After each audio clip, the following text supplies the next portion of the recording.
மயிலாடுதுறையில் நகராட்சி வணிக வளாகத்தில் ஆக்கிரமித்து நடத்தப்படும் பாய் வீட்டு கல்யாண பிரியாணி என்ற உணவகத்தில் ஆய்வு நடத்தச் சென்ற சுகாதார ஆய்வாளர் உள்ளிட்ட 2 பேர் தாக்கப்பட்டதாக கூறி நகராட்சி ஊழியர்கள் சாலை மறியலில் ஈடுபட்டனர்.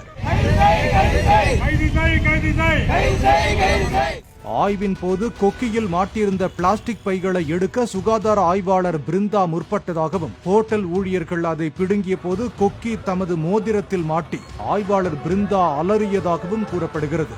இதை தட்டி கேட்ட நகரமைப்பு பிரிவு உதவியாளர் முருகராஜையும் ஹோட்டல் ஊழியர்கள் தாக்கியதாகவும் காவல் நிலையத்தில் புகார் அளிக்கப்பட்டது.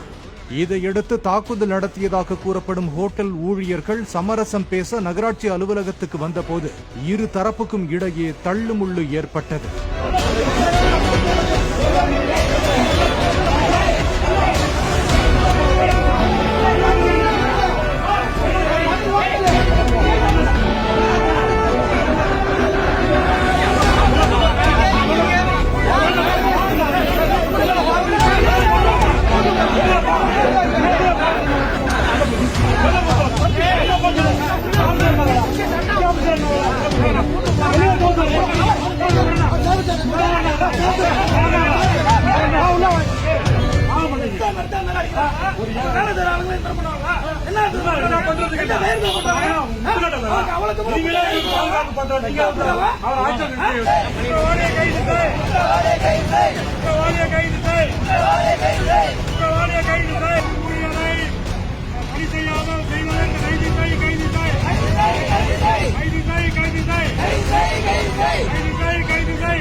நீங்களும் ஒரு பெண்மணி, அவங்களும் ஒரு பெண்மணி, ஒருத்தங்களா